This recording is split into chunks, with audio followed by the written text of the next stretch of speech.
Okay, so we're going to get into Fuck You, Mick Foley, episode 7 from Facebook Live. Let's try this again.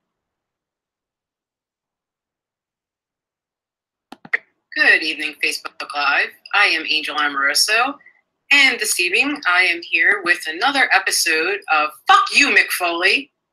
We're at episode 7. So, thanks for joining us.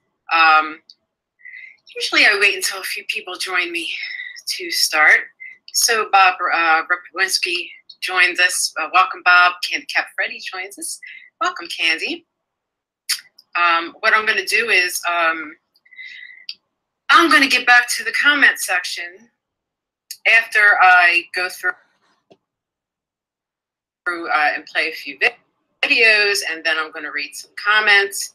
And after everything's over, then I'm going to come back to the comment section and read any comments that you have, and we'll work like that. So far, Yvonne Langolis has joined us. Welcome. And Candy Halo. So we're going to get started on the share screen. So here we go. Bear with me. I am but a stupid person. Okay, so there I go. We are on. I am live now. So I'm going to get on my timeline again, and we're going to go back to November of 2017. And for anyone who doesn't know what this is all about, this is a show covering the harassment on behalf of Mick Foley to me and my family after we protested him at his book signing last year.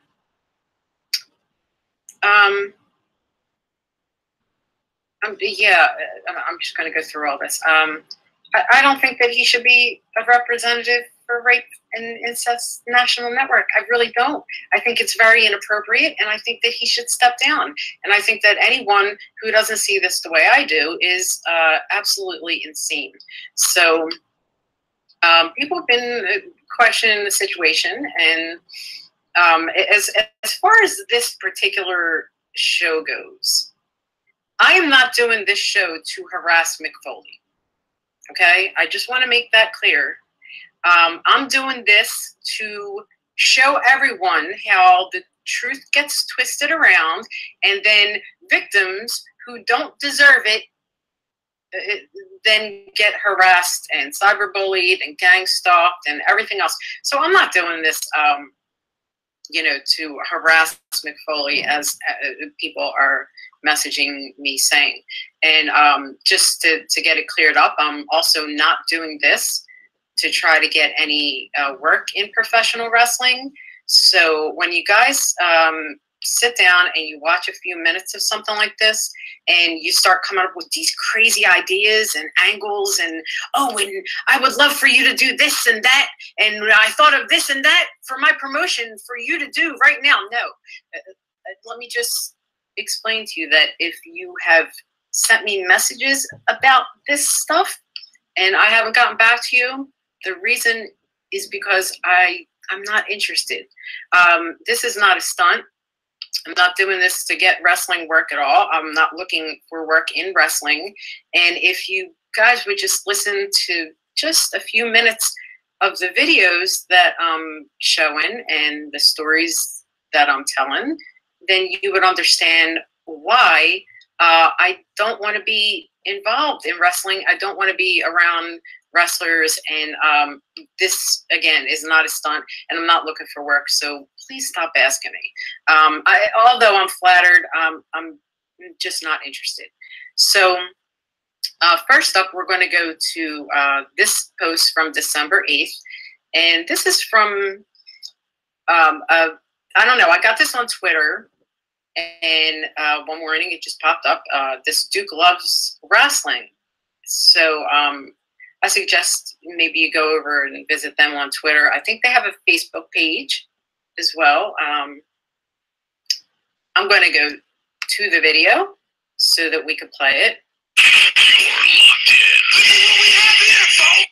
going to go to about 50 minutes because that's, as I recall, our time.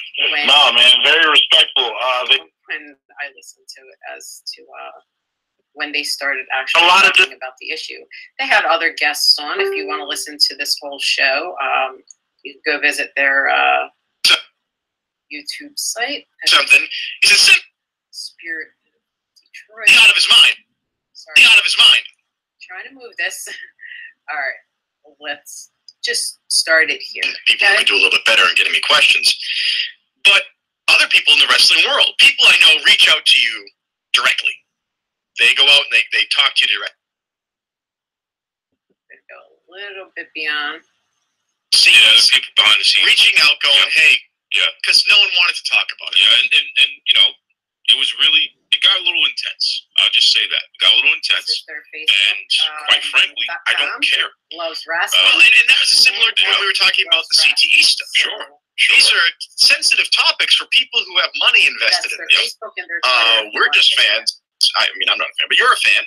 I'm a fan of the truth, justice, and the American way, like Superman. And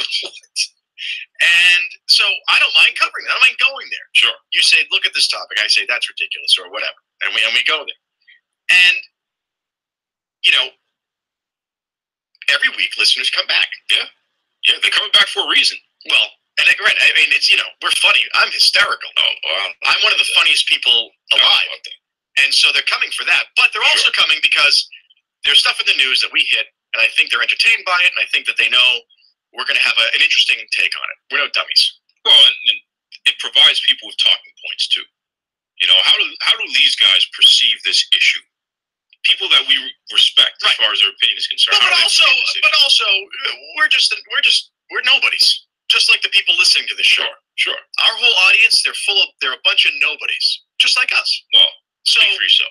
So what I'm saying is, we have a platform. And so if we're going to have a platform, we got to respect that power. It's like there's a certain person in the Oval Office who has a very powerful platform, doesn't respect the platform, and look what kind of trouble we're in. So on our very little tiny platform, I think it's equally as important to use it wisely. Sure. And we have fun. We joke around a lot. But when we talk about a serious subject, we get serious. And sometimes I get seriously upset. And sometimes you say stuff that's seriously ridiculous. But you know what? We're taking it seriously. And that's the thing. So let's not even dance around it. I'll just jump right into it. So, because you know where I'm going with this. I know where you're going with this. So I'll just bring it up here. So there was a situation in our wrestling group for some of you fans out there who have not been exposed to Duke's Wrestling Crew. So they're my specialized group for some of our loyal listeners there. And it's a place where, you know, we interact about some really serious things. And a lot of the stuff that happens there spills over into the show. Can I say I crap on the listeners a lot, but the guys and gals that interact on the page, there are topics discussed there that have nothing to do with wrestling necessarily. They will maybe start there, but you know, everybody's pretty smart. Absolutely, everybody's pretty smart, and if they're not smart, in my opinion, they at least stick to their guns. So I respect that. And as far as the male to female ratio, it's almost 50%. Yeah, that's pretty good. Both ways. So that's like I said, which is very rare to see a wrestling group where there's a high female participation, because a lot of groups, they want the women to not speak up. They don't want them to share their opinion. Aren't we having this problem and on a macro level? And that's the problem. And so I think that it speaks well, sure, of me and you, that, you know, women feel comfortable, you know, not only comfortable, but they feel like, yeah, this is home. They're empowered. This is where I go to talk about this stuff. You know? So one of our group members posted a YouTube video of a woman who went to a book signing that Mick Foley was doing, and she was protesting outside, and she brought up the fact that Foley, when she was 15 years old, raped her. That's what she alleges. Statutory rape. So this was just posted.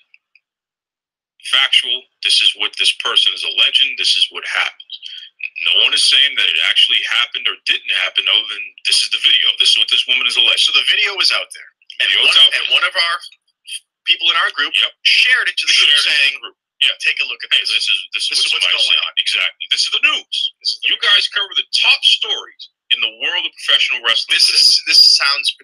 significant. Absolutely. And when I did a little bit more research, it was all over the Twitter feed and all the whole 9 yards there. So it is a top story. No two ways about it. So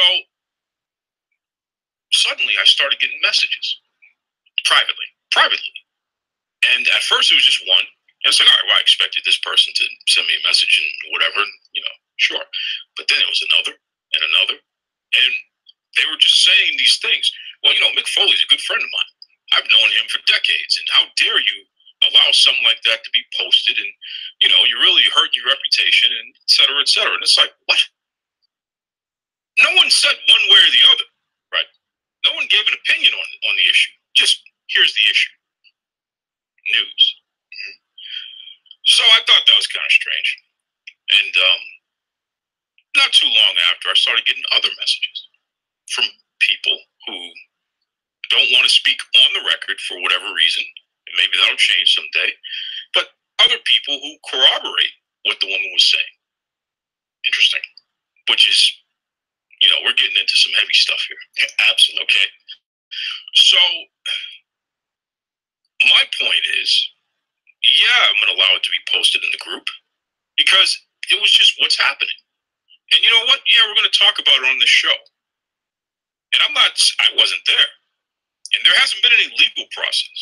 Okay? So I'm not saying that Mick Foley did what he's alleged to have done.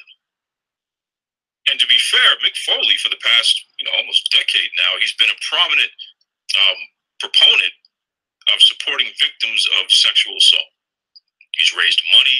He spent countless hours of his own personal time devoted to that cause. And, you can Google it. There's been tons of articles written about his work in that area. And I commend him for that. But I got to say, if these allegations are true, that's disappointing. That's disgraceful. And it's unfortunate. I don't know if they're true. And I guess time will tell. To my knowledge, Foley hasn't put out a statement yet on this, either confirming or denying. We'll wait and see what happens. But in the meantime, folks, we're gonna at least bring it up. We're gonna let you know this is a top story. This is what's happening, because that's the responsible thing to do. Okay? And for anyone who has a problem with that, you must not be paying attention. Okay? Boston Bad Boy works in media. Yeah, I've worked in government off and on for the past 20 plus years. Okay? We deal with social justice issues. So again, whether it's racism, sexism, whether it's bullying, PTSD, CTE, a guy with cancer who's having brain surgery, we will cover it all, including statutory rape alleged. That's just the way it is. Well, boy, and you have to think, and, I used to think that people were smart. I used to give people the benefit of the doubt. And I'm seeing more and more as the world we're living in right now, the past couple of months, that people are really willing to bury their head in the sand and to be outraged at the wrong thing because it challenges their whole worldview. Sure. Because what this brings to mind is, you can't say X because if that person is capable of Y, then oh my God, who else? Who else? Yeah. Am I next? Yep. It's absurd. It's absolutely absurd. Now, that being said, we did not go out there and create this video. Hell no. This is something that somebody is alleging is a factual incident. Okay? And she was there. She was there. She tells her side of the story. Mm-hmm. We are not professing to be law enforcement nor attorneys to pass any kind of judgment on what's factual and what's not. This is an allegation. But you know what it is? It's news. And you know what we talk about? News. The news. Yep. And you know what we talk about a lot? The news pertaining to wrestlers. And you know what we also talk about? The news pertaining to what's going on in the world. And guess what? There's an awful lot of women finally speaking up about things that men have done inappropriately to them. And I'm wagering, I'm personally, just me, not speaking for this show, not speaking for you, I'm personally wagering that 99.99% of them are speaking the truth. Because who would put themselves through that? Who would put themselves through something like that? Especially when in the history of this is going on, women were being paid off to be quiet. Yeah. Yeah. So, if you're saying they're doing it for money or attention, why didn't they do it quietly? Why are they going out and doing it virally on the internet? Is it because they finally feel like someone might actually effing listen to me this time? Imagine that. So here's the thing. Would I rather not talk about something because it's uncomfortable to some men who don't want to hear about it in a wrestling group? Or do I want to err on the side of caution to not be the one that didn't believe someone?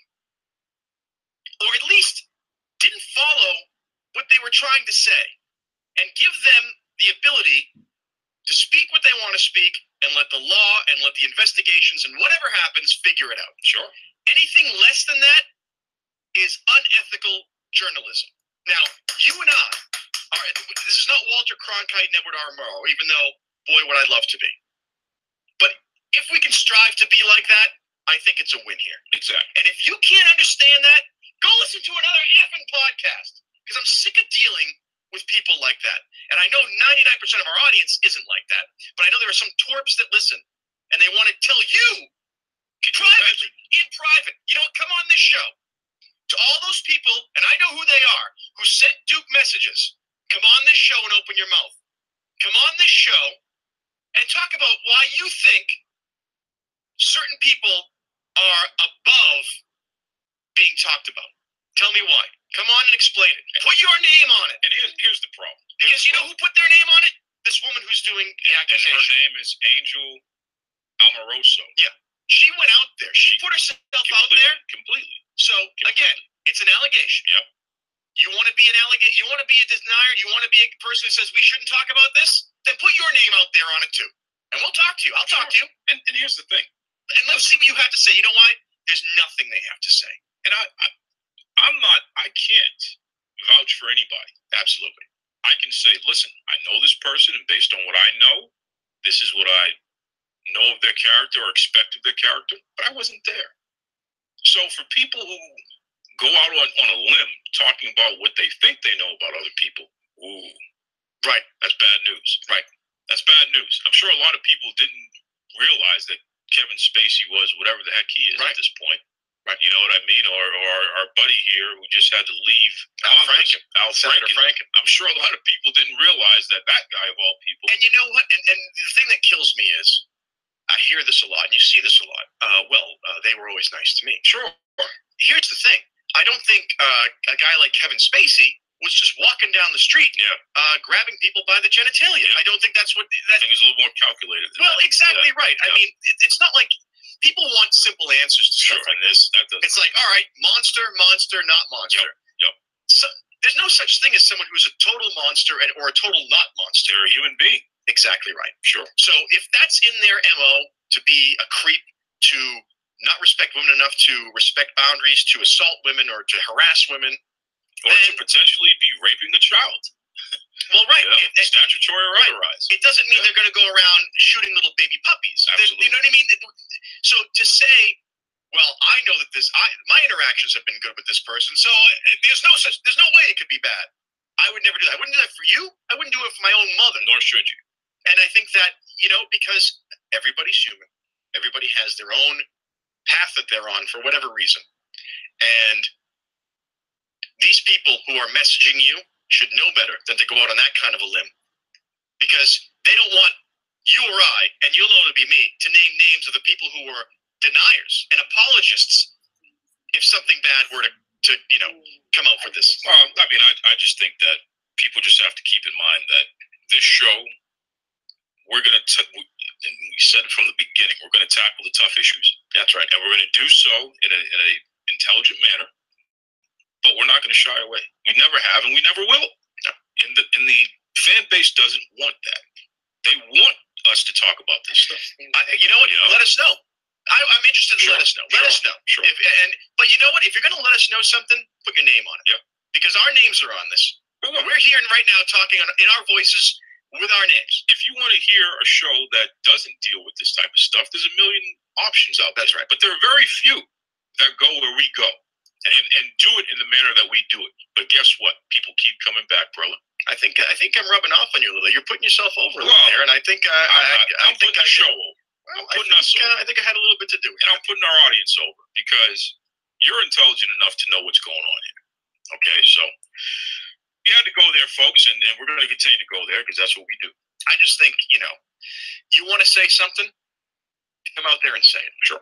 Come out there. Even a guy like Dingo, yeah, came out there as Dingo, yeah, most of the time, yeah, and said his piece. You know what I mean? He did. And now you got these cowards who call themselves pro wrestlers, big tough guys.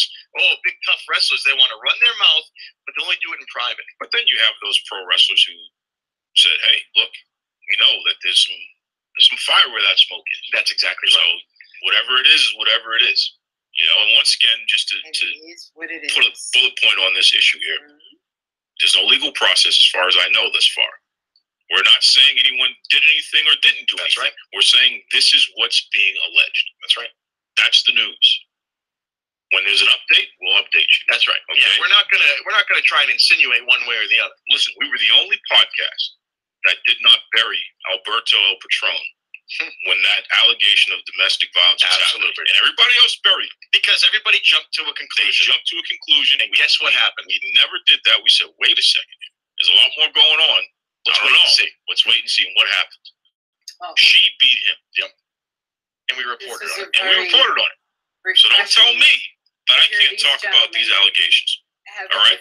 Don't tell me how to do my job. Just as simple as that. So I'm allowed to do that. Yeah, well, you're not even allowed to do that. I'll fire you. Thank you to the Spirit of Detroit for joining us this evening. Great folks. You can head over to the Facebook, Twitter, type in Duke Loves Wrestling. Let us know what you think of the show. Next week, National Duke Day. I can't wait. That's right. Yes, you better have something good, like I said earlier. I'm going to click off of that. And I hope you all heard that. Did you hear that? Finally, some people with a different opinion on this and what's going on, a whole different take on things, a professional, intelligent, unbiased look at the whole situation.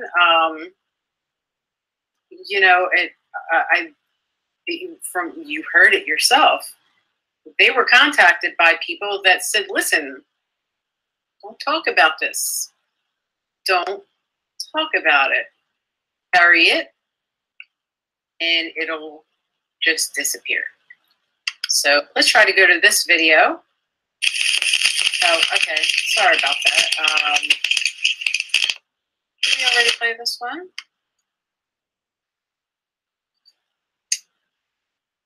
Yeah, actually, pretty sure we played it, but didn't show the comments. Oh, I knew Foley was a pedophile.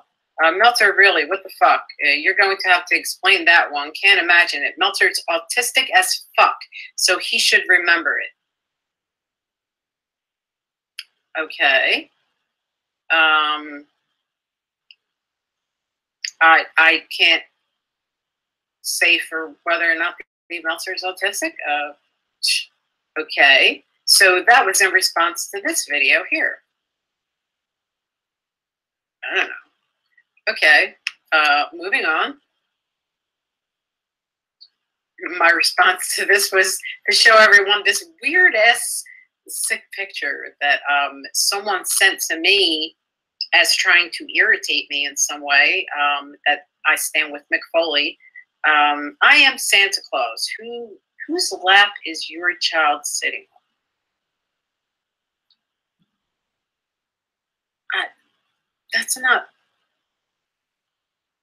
That's not sitting well with me, and I don't know if it's.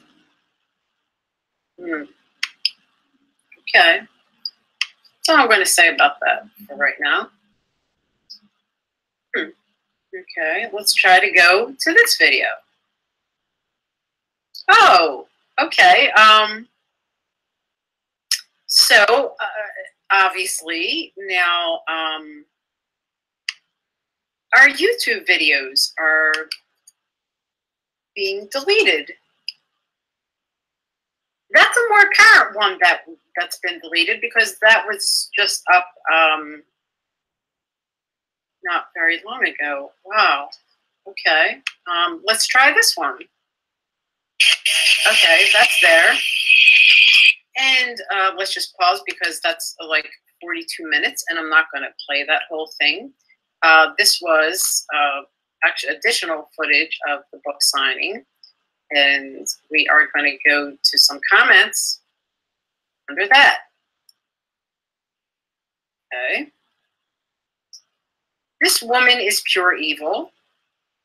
The bearded one says, she legit looks like Pennywise the Clown. Doesn't Pennywise the Clown have red hair, or am I the one getting it wrong? All right.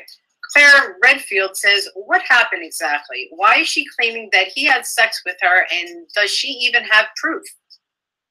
I'd be really sad and shocked if Mick Foley was a pedo, because I like him. Okay. Virginia Jimenez says, she's a ring rat. All right, and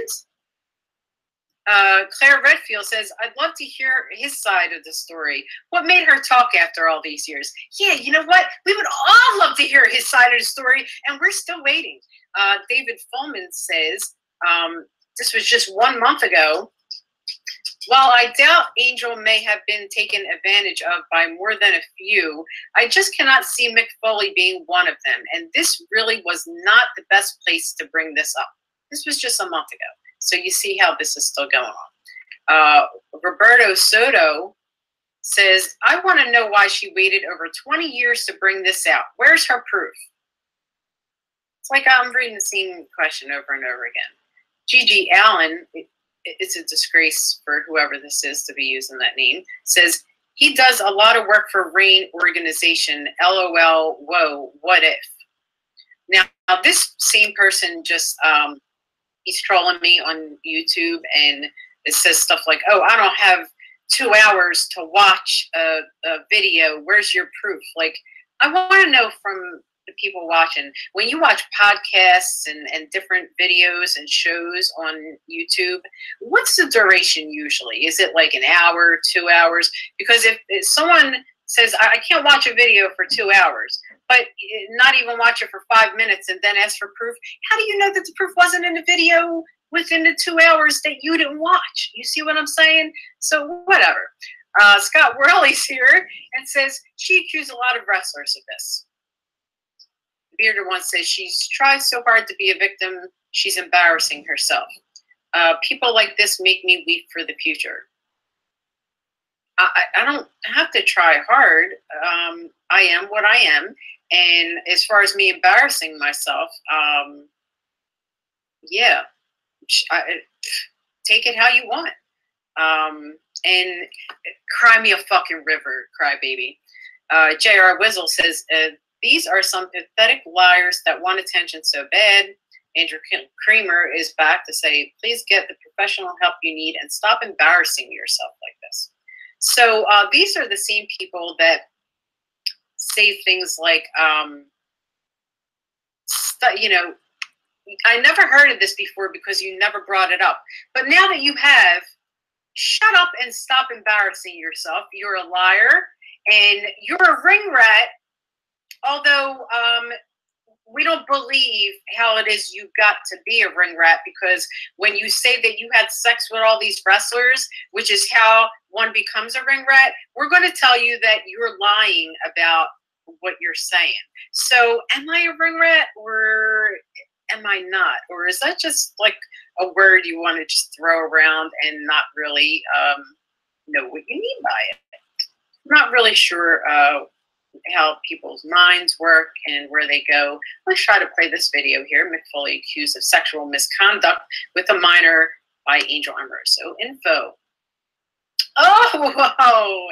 Bravo, Mick Foley and Paul Heyman and whoever is you're on the move, I see, and actively deleting, having blocked and whatnot videos that were already, okay, all right. Okay, let's try this one. Mick Foley and accused of sexual misconduct. Let's try, oh, okay. All right. Okay, now this is, I'm going to have to check the YouTube account now to see if it's still active, because I believe when they take a video down, you know, then you get suspended. So these were just up like last week when I was doing this. So obviously during the past week or so, some little crybaby has gotten his fucking nuts in a twist and decided to go on a rampage, you know, reporting every little fucking thing. So let's try this. The UKFF.com celebrity sexual harassment and rapists thread. All right, well, I did not get to read through this, so let's take a shot. First comment being in, how long is this, I wonder?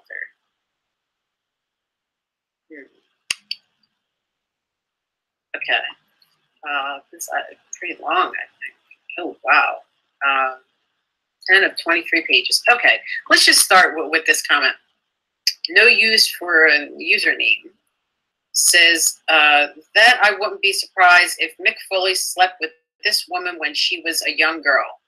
Based on nothing more than his creepy interactions with female WWE employees, young female fans at signings, and the stories going around of him sleeping with ring rats in WCW and ECW. And I wouldn't put it past any person who sleeps with groupies in general, not delving into what age party they are. Wow, well, that should have been like the posted top comment in this.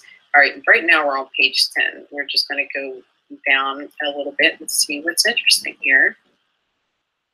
Thunderplex says, I remember Angel Amoroso from a Ruby Wax show did about wrestling in the 90s. She came across very damaged in that. Okay, well, good observation. And this Chess Rockwell says, and I wouldn't put it past any person who sleeps with groupies in general, you know, to not and delve into the quarry with their ages. Don't even ask, just grab them by the pussy, this guy says. Nostalgic Nonce says, was she the girl that did the hardcore match at the end of the Ruby Wax video? And yes, I was. The beginning of that video featured Medusa Michelli in WCW during her run there, and the second part was pretty sure featured Leilani Kai. Underplex says, yes, first time I'd seen hardcore wrestling with a woman. Shocked me a bit at the time. And it was the first time you were seeing hardcore wrestling with a woman. It was because that's the first time it was shown. So there you go. Devin Malcolm, okay, he put a link here that I'm not going to play out. So move on. Okay, PJ Powers says, it shouldn't be a stretch that he sleep with a 15-year-old. Okay, they just repeat comments and then add the comments when I see. The age of consent is different in each state in the U.S. While it is now a minimum of 16 years old, back in the 80s and 90s, some states did have lower than that. I do understand what he's saying, and I do believe that that is correct, but that does not apply to this situation at all. I've already checked it out. And then he follows up with the word delete, as if he wanted to delete his comment. And let's see. I don't know what that says. All right. This is, okay. Car Bomb says, it depends. Hawaii, for example, still has the minimum age limit of 15, but in those cases, the older partner cannot be more than 3 years senior to the younger. So you'd have to be 18 or lower to sleep with a 15 is what we're getting at here. So let's go to the next page.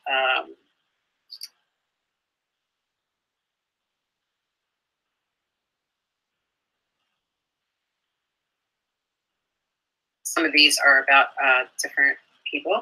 Okay, Bomber Pat says, I've said it before about wrestling, but I don't know anything will come of this Angel Amoroso's allegations, true or not.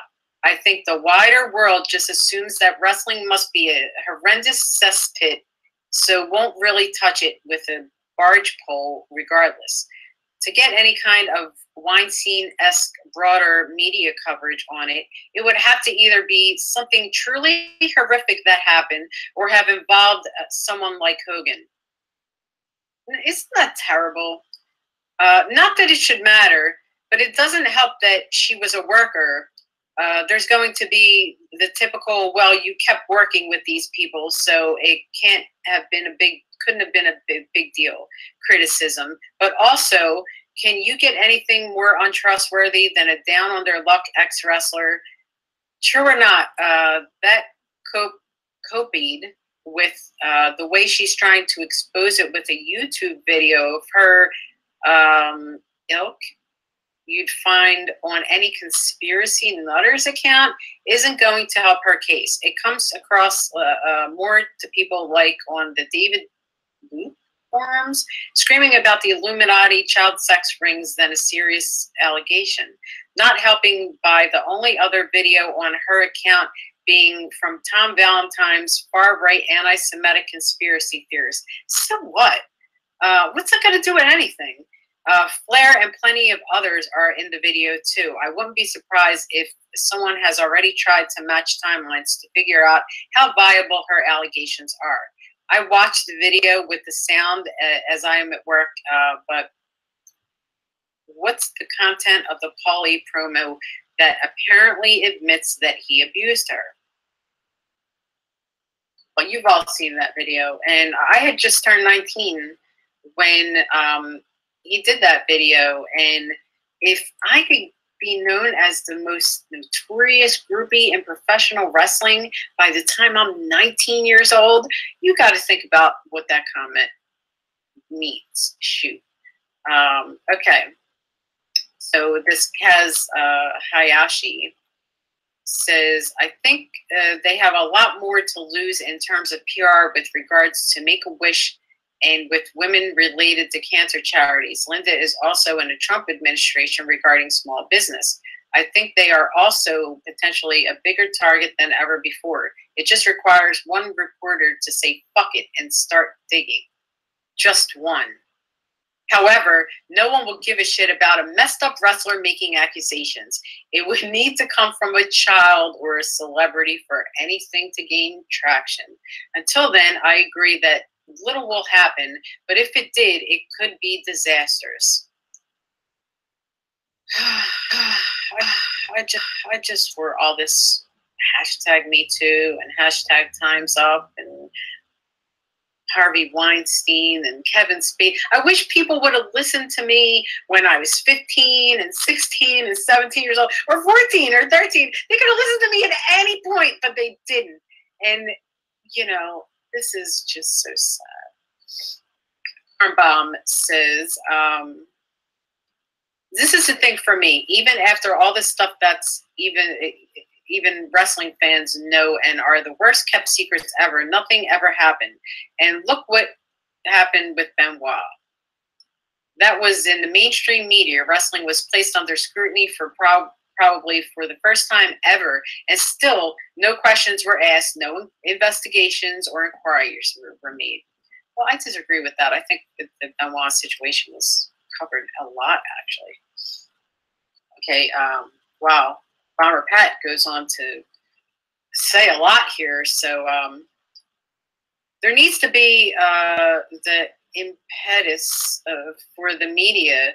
While Linda is the Trump administrator, she's still a bit of the non-entity, and while losing their sponsorship charity deals would be a major blow to WWE. It wouldn't make ripples in the mainstream press. Like Carbomb says, if WWE can come out of Benoit relatively unscathed, it would take something huge to really turn the pressure up. They've adapted to a bad situation and presenting it as one-off or freak occurrence rather than indicative of the whole culture of the place. Plenty of women have accused WWE Vince McMahon of specific wrestlers of sexual assault and harassment. Ashley Massaro, Sable, Mickey James, Nicole Bass, just off the top of my head. When you hear some of the ribs pulled on female workers, it's not hard to imagine that the woman must have had to put up with all kinds of shit beyond that before you even get starting into Marty Jannetty's world of openly bragging about sexual assaults and shoot interviews. The problem is they're all workers, and the general public are always going to assume that workers are working. Throw in the wrestling is historically such a closed business and will always pull rank to protect their own. And I don't see anything ever changing, at least not in WWE. I honestly think that the only person in the position to cause significant damage to WWE is Hulk Hogan. Hogan will always be the go-to wrestler in the popular imagination. The mainstream press don't care about Mick Foley, Paul Heyman, or Dave Meltzer sleeping with a teenager in the 90s, or Marty Jannetty drugging women. But if they could pin something on Hogan, that could be the catalyst for a much broader look into some sort of thing in the pro wrestling, especially in the current climate. And I'm sure there are plenty of journalists out there who want to dig up this shit, but the editors aren't convinced that there's enough public interest. I mean, so they're not interested in what Paul Heyman and Dave Meltzer did to a teenager, but they would be interested in what Hulk Hogan has sex with Bubba the Love Sponge's wife. Who gives a fucking shit? To go on, what's more interesting to me is how indie wrestling deals with this short of a major scandal. WWE can weather a storm, but there's a lot of indie promotions that could be sunk by a consumer boycott. Given that a lot less fuss already gets made in certain circles around companies continuing to book wrestlers with histories of domestic abuse and sexual assault, or with far-right whatever, I wonder where the tipping point is, or if there even is one. Maybe the majority of people are still happy to shrug off so long as they enjoy the show. But there definitely seems to be more of an immediate need for indie promoters and wrestlers to self-police this sort of behavior, even if purely to protect themselves. I feel for any indie wrestler in a position of having to speak out about this sort of thing, though, they're in a position not too dissimilar to a lot of young actresses around the Weinstein of the world, in that they're freelance in competitive industry when the word of one or two influential people could make or break your career. And it's easy to get unofficially blackballed if you're considered difficult. And there's no real framework to protect yourself. At least actors get a union. On a wrestling note, given recent comments, how long before skeletons start coming out of Morrison's closet? Okay. All right. Okay, Astro Hollywood says, Flair and plenty of others are in the video too. I won't be surprised if someone has already tried to match timelines to figure out how the allegations are. This Astro Hollywood in response says, in the least, she's lying about her age.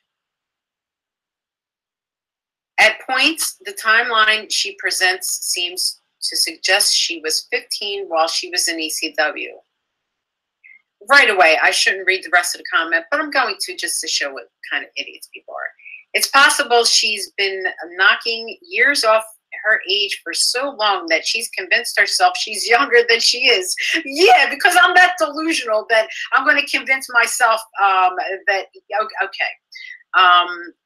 Like people do in showbiz, but it also turns it from fully slept with an adult groupie to fully is a not. I took a brief look at her very confusing Facebook page, and one of the videos was of her working as a wrestling valet while clearly in her 20s, but labeled as me in wrestling, age 14. By no stretch is she still in her 30s. Sweetie, by no stretch am I still in my 30s. I'm 43 years old. And that video where it actually said I was 15 years old. It was my debut at the Tom Robinson benefit that was run by Dennis Carluzzo and Larry Sharp, in which you can look up on YouTube. There were just about every NWA, WCW, and wrestler and future wrestlers of the time on that show, and then myself. And I'll get into that video later. But yes, I clearly was that age, and everyone knew.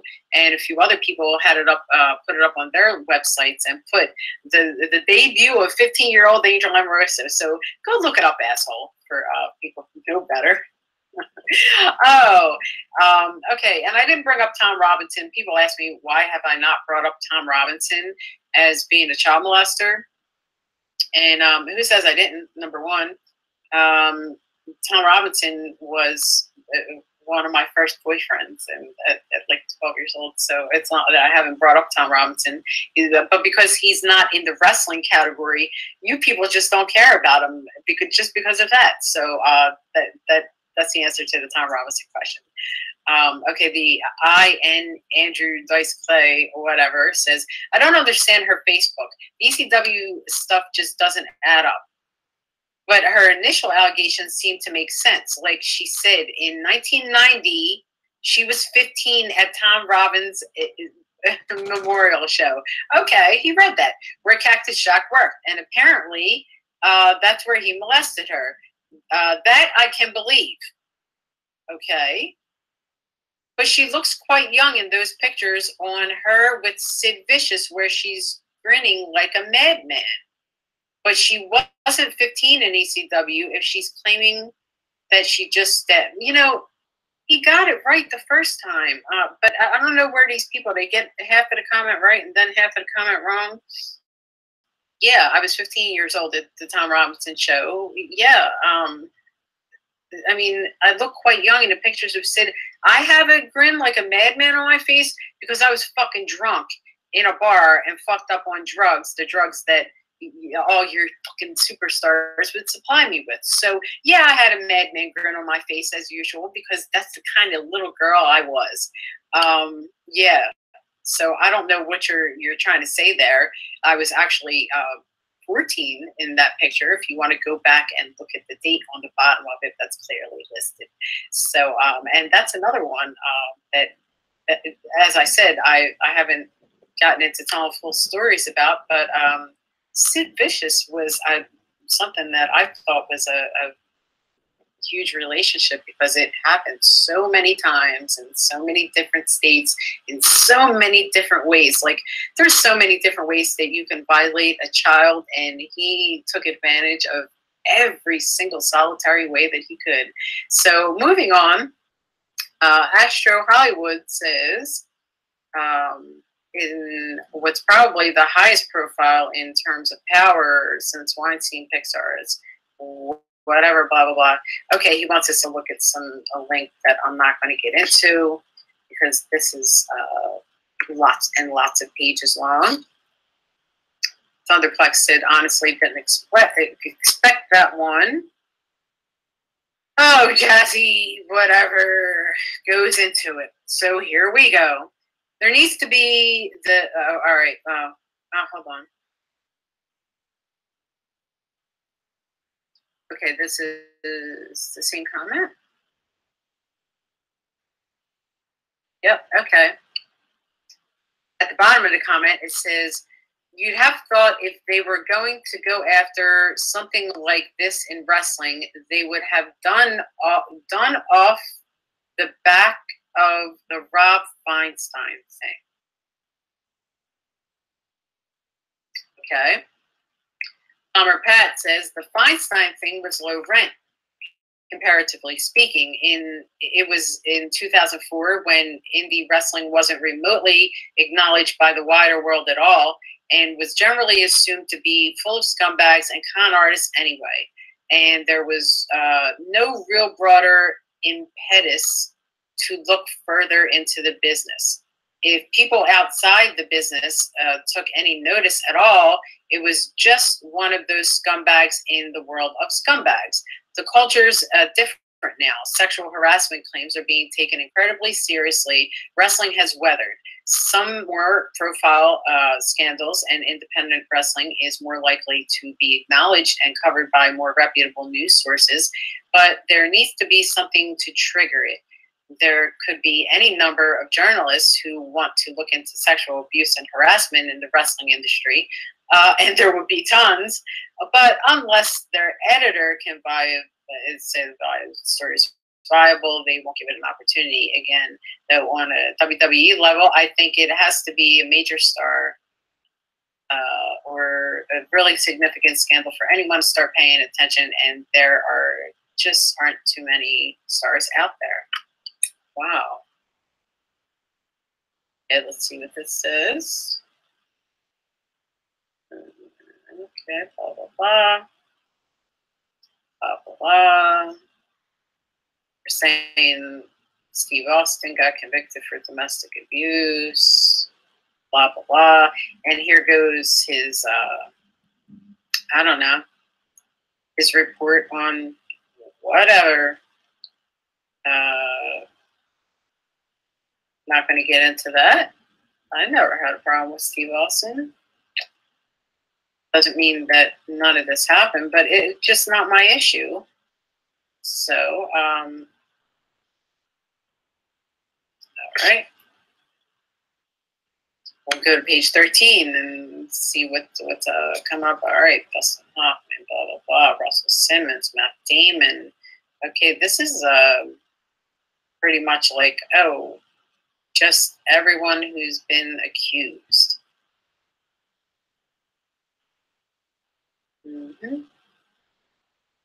Okay. Ashley Judd, Weinstein. I hope you guys are making comments that I could get back to. This is too long. You know what? We're going to go back to the previous page because I actually would like to see how this started. Okay, you know what? I'd like to get into some of these stories because I think that some of this, because it's not a story about me, is something that I have to address.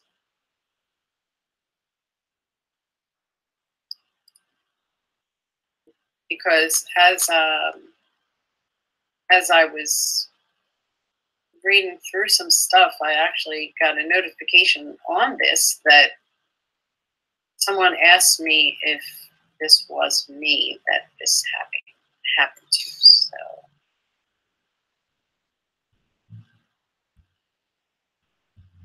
just trying to get to the right post so that I'm not reading anything that's surprise Ric Flair ain't been busted yet for exposing himself more than anything else. Okay, well, yeah, well, or anything. Okay, I am Andrew Dice Clay says, Flair's definitely a sex pest. That's not even up for debate. He used to wank himself off in between 2 slices of bread in front of Baby Doll and Missy Hyatt. Fortunately for him, women wrestlers are as damaged as the men are, so they saw the funny side. Wrestling was a perverted circus in the 80s. And the thing is that in the 80s, things like this would happen, and we would all laugh it off because it was funny. But Missy Hyatt and Baby Doll were 2 grown women. Okay, it doesn't matter that, oh, well, you were all rats. Okay, fine, we were all rats. But difference between me and them is that the big, huge age gaps. So Marty Jannetty's Wrestling Classic post is always a funny one to bring it up, okay? I'm going to read this because I think it's an absolute disgrace, but an example of what I'm saying, and it's not only me who's complaining about these things, but wrestlers are invincible and obviously can do whatever the fuck they want and get away with it. So The Red Eye from San Francisco to Dallas by Marty Jannetty. If I had $1 for every wild party we had, I could buy Vince McMahon out. Right off the top of my head, one that comes up immediately would be the Red Eye Flight from San Francisco to Dallas. This was back when GHB was legal. I shall repeat that. This was when GHB was legal. Marty Jannetty with his GHB. They sold it at GNC's, which is true, in Florida. The following story is one of the reasons GHB ain't legal no more. Okay. It's the end of the 15th day on a road tour. All the boys wrestlers are tired and ready to go home. Everyone, including all the rest of the passengers, planned on sleeping the whole 4-hour flight. It's loaded with the boys and maybe 25 mostly elderly folks. Right before the doors are closed on the plane, in comes 4 loud-ass drunk college kids raising some hell. It's 3 guys and 1 girl. She looks great. So immediately, Shawn Michaels and I are getting ideas. Well, the guys were absolutely obnoxious, screaming, "Let's party," which is cool with me, but the rest of the plane wasn't thrilled at all. As they strolled down the aisle, one of them recognized Sergeant Slaughter and started yelling, "Hey guys, look, it's G.I. Joe." And they all start chanting, "G.I. Joe." Slaughter was really getting his jaw poked out about it. They saw the bushwhackers and they start yelling, "Yeah, woo." And it was all sorts of funny to me, but I knew right then and there we were going to have some fun with these kids and a little GHB. As we took off, an elderly man asked them if they would please quiet the noise down, but he was going to try to go to sleep. The kids turned and hollered, "Hell no, we ain't going to be quiet. We are going to party all flight long."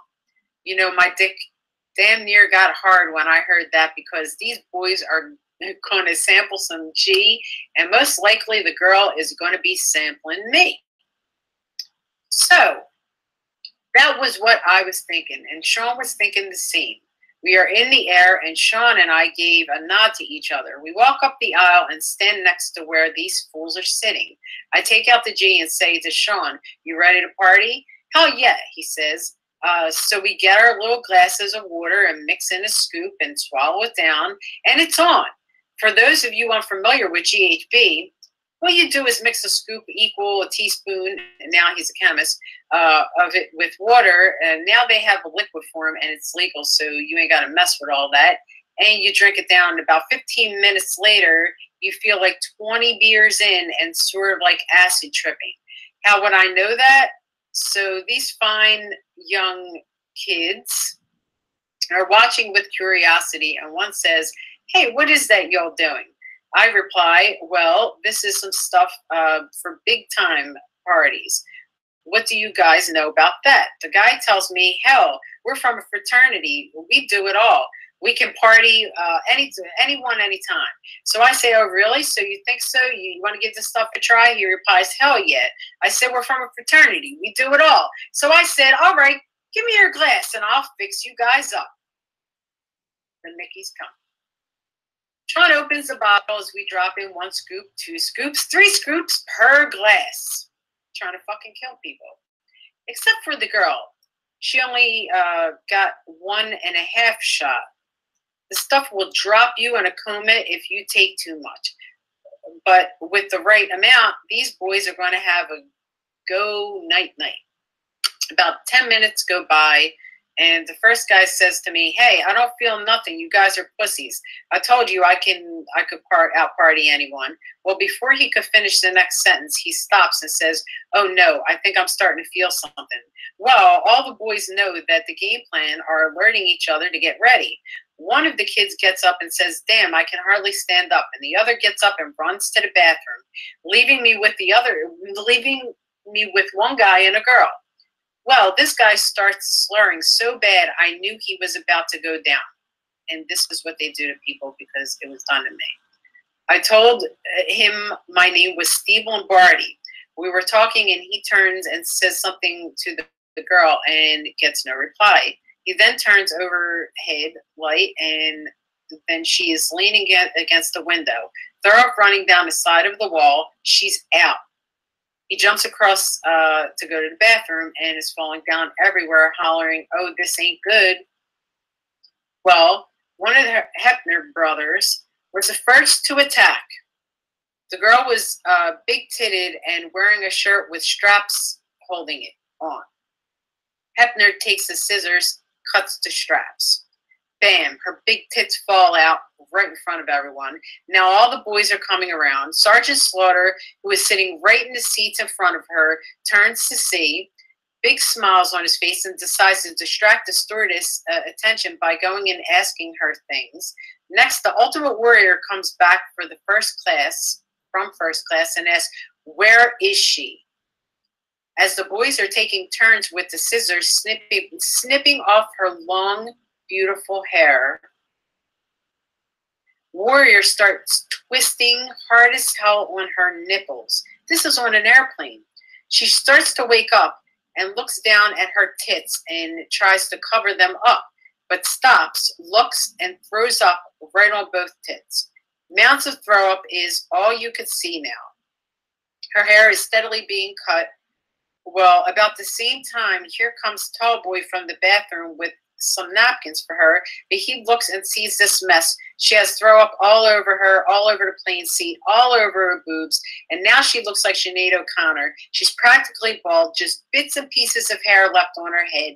Tallboy runs to find his buddy, whose birthday it is, which was why they were celebrating, and starts screaming, "Where are you, Mark?" I can't remember his name, so we'll use the story Mark. Well, in the back of the plane, we could see Warrior and hear small buzzing sounds like electric hair cutters, and the bathroom doors open with a pair of feet hanging out from inside. Warrior has a smooth back and forth arm motion going with buzzing sound. This is on an airplane. We all head back to see this. Warrior leaves giggling his ass off. Well, we look in the bathroom, and the birthday boy is sitting on the toilet, passed out, pants down around his ankles, throw up all in his underwear, and now he is sporting a Road Warrior Hawk-type hairdo. Tallboy runs over, looks in, and starts screaming, "Oh, this shit ain't good." We are all just laughing, and we notice the buzzing sound going on again. We look up the aisle, and Warrior is at it again. So we keep Tallboy busy while Warrior's working. Finally, it's time to go see. We follow Tallboy as he is looking for the other guy, who is passed out across 3 seats and laying face down, with his head resting on his arms. Tallboy turns overhead light on, and he hollers, "Oh my God, not you too." We look down at the other guy not waking up, and he only has hair on his arms. Was blocking in front of it. It looked like reverse Boris Zukov haircut with a horn coming out of his forehead. Well, as you may imagine, the stewardess come back to find clothes, hair, and throw up all over the plane. And Tallboy is telling the stewardess that me, Steve, will tell him everything because I was on their side. The stewardess was pissed and said that she knew Warrior was a part of it and wanted more names. I told him that I knew plenty of witnesses that they did it themselves, and they were drunk and loud and obnoxious, and that the stewardess served them alcohol knowing that they had too much already. The guy says to me, "Okay, I won't say anything about knowing Warrior was back there. If you guys don't tell police, we served them." Police, yes, he said police. They had to call the report in because it would take a special cleanup crew for the mess. This is a long story, so let me just say that it ended like this. When we landed, the old folks on the plane were high-fiving the boys, saying it was the best flight they'd ever taken. Macho Man Randy Savage had been the only one of the boys who'd actually stayed in first class and slept the whole flight, first class. But he woke up, he heard all the news, and he was determined to see this sight. As the plane was unloading and passengers, everyone waited to see these kids come out and form big horseshoe-shaped line in front of the door of Dallas Airport. Others walking by got curious of what was going on as they wanted to see too. So the crowd was growing. All I kept hearing was Macho Man saying in that voice, "Oh yeah, I gotta see this." The police went in with wheelchairs and started bringing the college partiers out one at a time in wheelchairs, as they were unable to walk and they were handcuffed too. Each one came out to the crowd, went absolutely crazy with laughter and cheering, and the Macho Man hollering his best "oh yes." The girl was so pretty at the beginning of the flight, but was now bald, face crinkling from sickness and stinky from throw up. She was a horrible sight. Well, that is one of millions and millions of crazy stories from my partying experiences. Maybe next time I could give you a shorter story. Believe me, I have ones a lot funnier because this was such a long story type.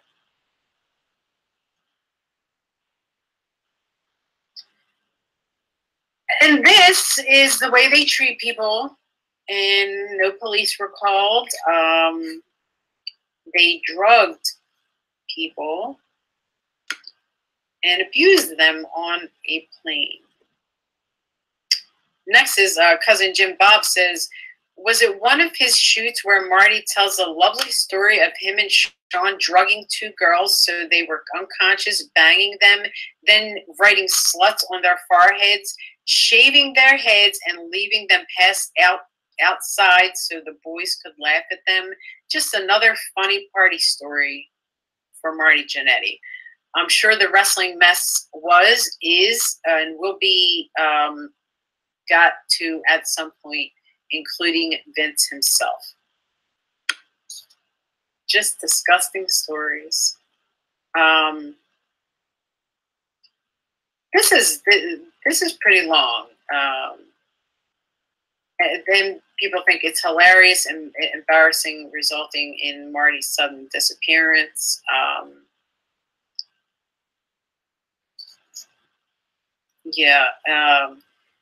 This gets into a lot. Let me just, for a second, go back to my my chat here. And I went on an hour. And like I said, I don't want to make these like too long, but I might make it a little longer. I just want to see the comments, see who's joined us, welcome a few people, take a break for a little bit. Yvonne Langolis has joined us, welcome. Troy Mess has joined us, welcome Troy. John Trotsky has joined us, welcome John. Omen Raksha has joined us, welcome Omen. Rob Feinstein has joined us, welcome Rob. Paul LaPlanca has joined us. Welcome, Paul. And Paul says, hey, how are you? How's Pat? We should talk about Amy's past. Again, I don't know Amy, so I have nothing to say about that. Or how I got blacklisted from wrestling. Okay, well, one day we'll talk about that. Chad Dorsett joined us. Thank you for joining, Chad. Let's see. Evan Romano joined us. Thank you for joining, Evan. Christina J. Polis has joined us. Thank you for joining, Doll. I wish you were here to help me because these comments are just so long. Kay Mady has joined us. Thanks for joining, Kay. Hope you did good in finals. Michael DeMuzio joined us. Thank you for joining, Michael. Belinda Rye has joined us. Welcome. And thank you for joining. Danny Jamando has joined us. Thank you for joining, Danny. Tim Warner joined us. Thanks for joining. Eric Davenport joined. Thank you for joining, Eric Davenport. And I hope you're not subscribing to Meltzer's newsletter anymore because, as I told you, having sexual contact and sex with the underage female, you could be considered a child molester, Dave Meltzer. So that money should be taken away from you. Crystal Thompson joined us. Thanks for joining, Crystal. And Patrick Walsh joined us.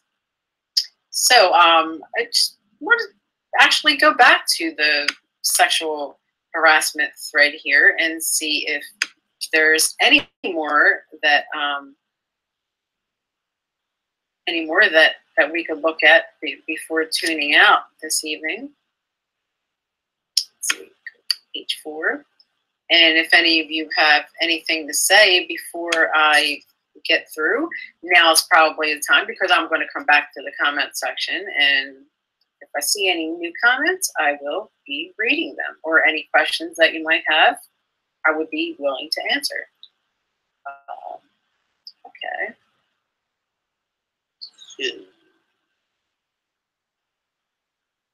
All right. So I'm going to get back to the sexual harassment thread. Okay. Okay, I am Andrew Dice Clay. Says Angel Amoroso, ex-ECW valet who had her top ripped off in 1993, is causing a bit of a stir. She's claiming a load of famous ex-wrestlers just passed her around and abused her as an underage girl in the 80s, as well as abuse in ECW as an adult. I don't know where he got that one. Don't know how big the story is, but it's not just came out of the blue. She's been making posts on Facebook for a while, and her videos just keep getting taken down. Wow, someone was paying attention. All right. Among those she accused are Dave Meltzer, Paul Heyman, Sid Vicious, Marty Jannetty, obviously, and our old pal Mick Foley. She said she was dating Paul Heyman when she was 12 years old in the 80s. Actually, I didn't say that, but very well. Thank you for posting the both of the videos there, and this was the Tom Robinson video of the Tom Robinson benefit that I did work when I was 15 years old, regardless of what it is you want to believe. Let's see. BBBAZ says, like, I make no presumptions about her story whatsoever. Like all potential victims, she does deserve support and to be listened to. But she's going about it in far too pro-wrestling way. I love when people say that. Like, I am who I am, and I got pulled into pro wrestling because of my personality and my attitude. So I'm not going about things in a pro wrestling way. That's just the way I am. And if that's the way you're taking it, it's just you're taking it wrong. Her YouTube videos have clickbait titles like "Truth About WWE Legends Sex Abuse," and she's trying to set up a hashtag with her own name in it. I stand with Angel Amoroso. First off, if you go to my YouTube accounts, Dirty Dead Doll Productions and Marry YouTube and Angel Amoroso Versus, none of this stuff is on there. They are me and my daughter's YouTubes, and none of this stuff is on there. And I did not start the hashtag, as I had cleared up several episodes in the past. My friend Johnny Rankin, who is a referee in professional wrestling, started the hashtag for me. The reason the hashtag #MeToo stuff is so powerful is that it wasn't about one person or one mission. It was about the strength in numbers to take on a male-dominated establishment. I worry that if she's telling the truth, the desire to have herself front and center will make her story less likely to be heard. There's definitely skeletons in pro wrestling's closet, though. I think we all know that. Okay, I really don't understand this mixed up comment here. He worries that if I'm telling the truth, that the desire to have myself front and center will make my story less likely to be heard. Like, what do you want me to go round up a whole bunch of people to start chanting with me so that then you could also harass and stalk and troll those girls and tell them that they're liars too, just because you don't like the people that you're hearing that they're mentioning also had sex with them when they were 14 and 15 years old. So I don't know if you're expecting me to rally up a whole bunch of people on my behalf, that you were just going to end up calling lying ring rats, but I'm not going to do that. I haven't looked to sue anybody, and this isn't about a lawsuit or you got to have a class action lawsuit with all these people. None of this is a matter right now.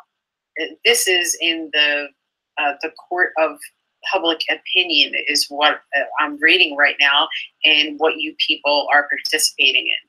So, Spurs Riot 2012 says, where does she say Meltzer was involved in abuse? Because back in the 80s, wasn't he kind of a leper with the boys, and thus would have been backstage? It would have been a backstage event. I don't know what more to say about Dave Meltzer. I met Dave Meltzer through Dennis Carluzzo. And Dave Meltzer had a bad hygiene and a linty penis, okay? I don't know what else to tell you. I am Andrew Dice Clay says, it's on another video. Apparently she was a super fan prior to getting into business. So to get around wrestlers, she was well with the likes of Meltzer, Tenay, Dennis Carluzzo, Heyman, again, all allegations, but her Facebook is pretty lit with details. So if this person realizes this, maybe others should go to it and go to my timeline and predate the years like 2012 and whatnot, and predate all the hashtag Me Too stuff and all this nonsense that's been going on. I hate to call it nonsense, but it is.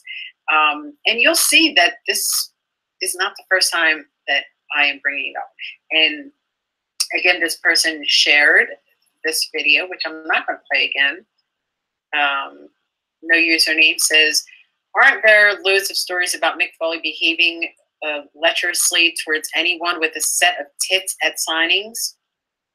See, now I didn't know that. And like I said before, I'm not saying that Mick Foley is running around raping people. I never said that.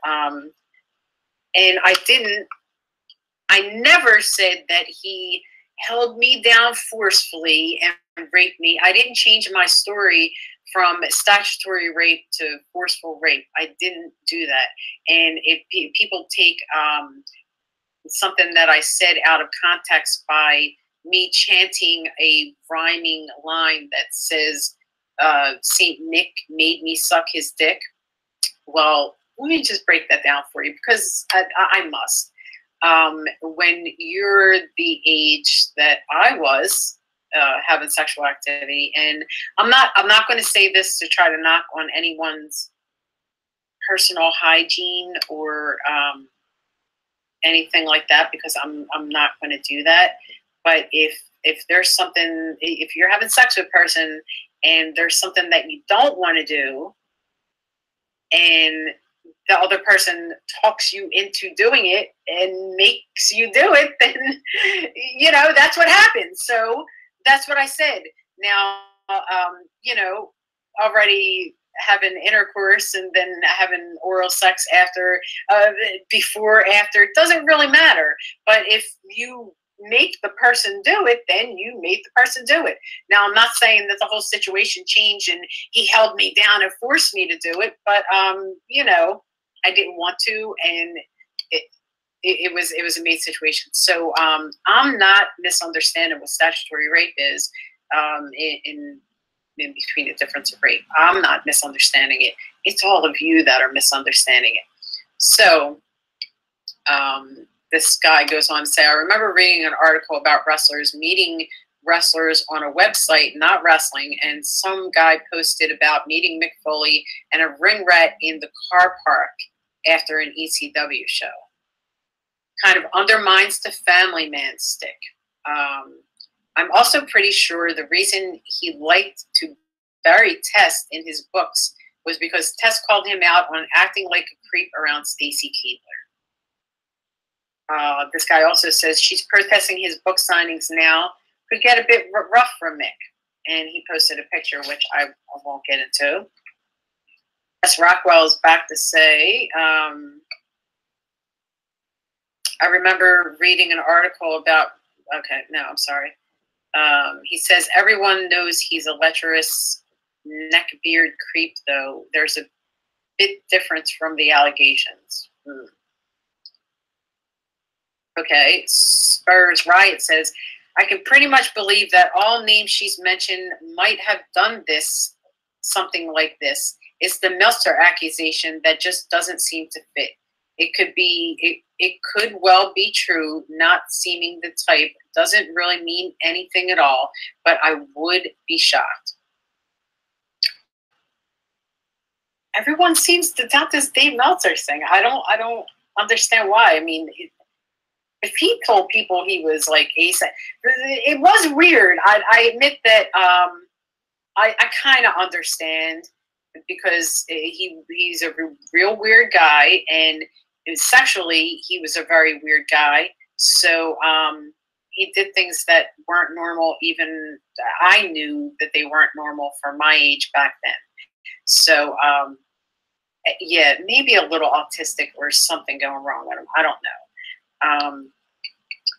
This no username says it should be a stretch that he'd sleep with a 15-year-old, as it's probably only a year off of the legal age limit.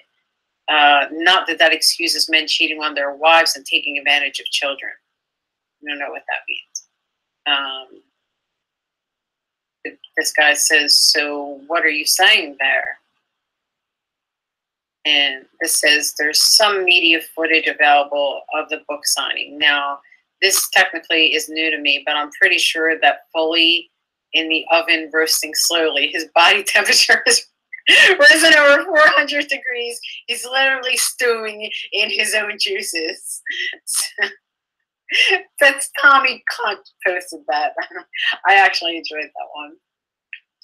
Okay, this Colin Bollock says, it's not too hard to imagine this going down. Scandals with wrestlers sleeping with underage girls and boys have popped up now and again for over 30 years.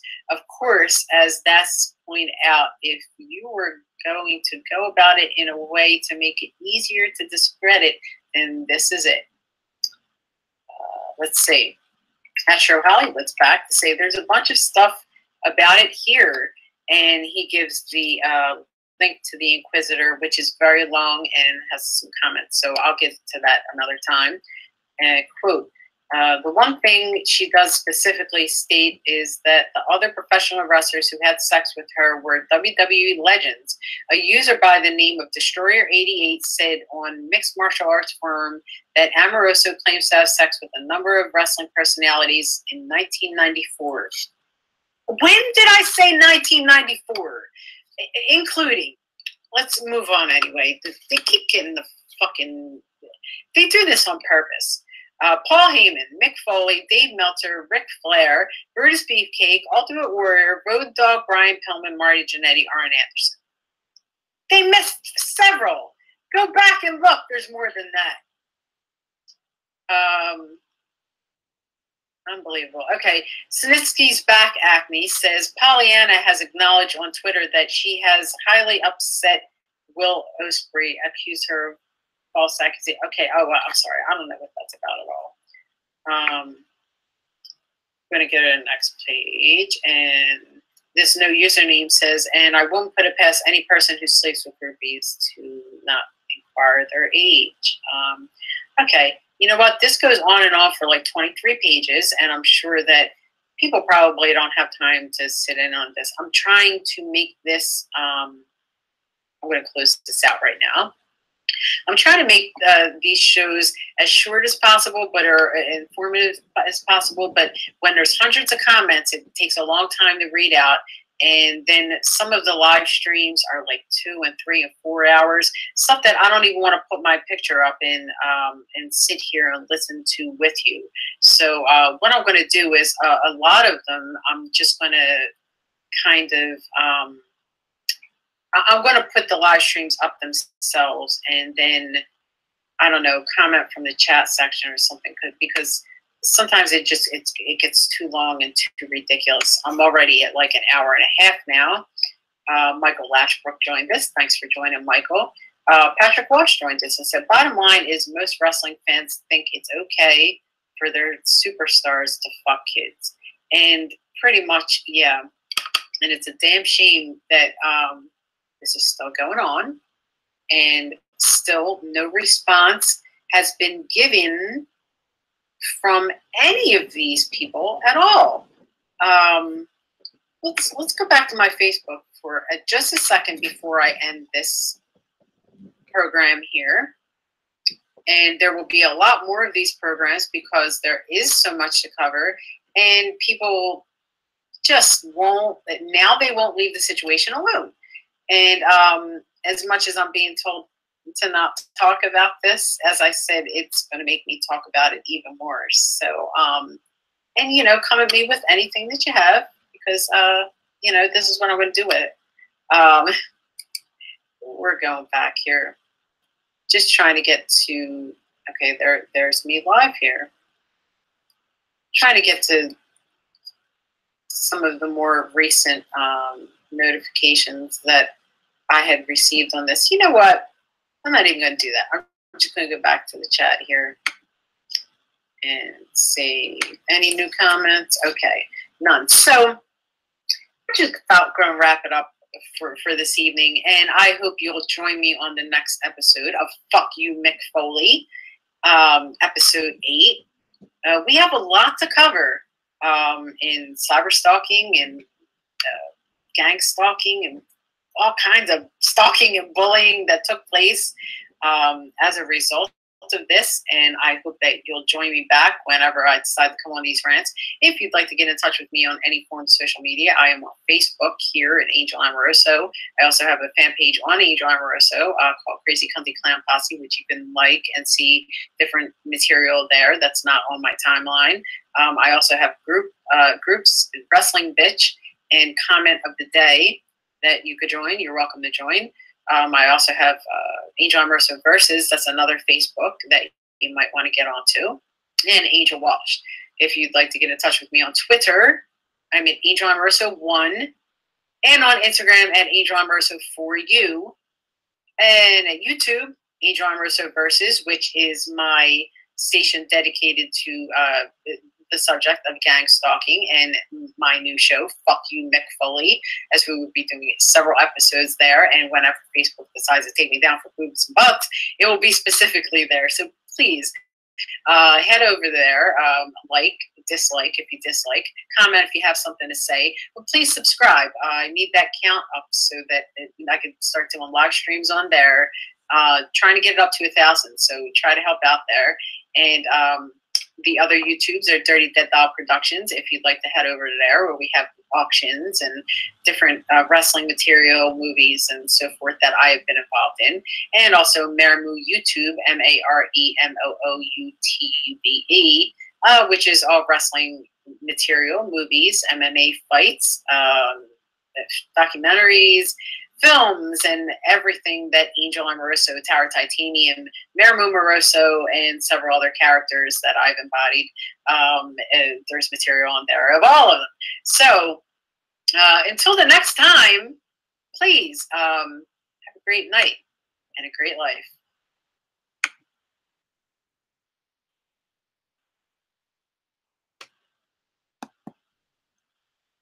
Good evening, Facebook Live. I am Angel Amoroso, and this evening I am here with... going to try to stop that so that we can end the show. All right. So, move this down and over. And I hope you'll join us back for episode 7 of Fuck You, Mick Foley. Until then, have a nice night and a nice life. It's another episode of Fuck You, Mick Foley.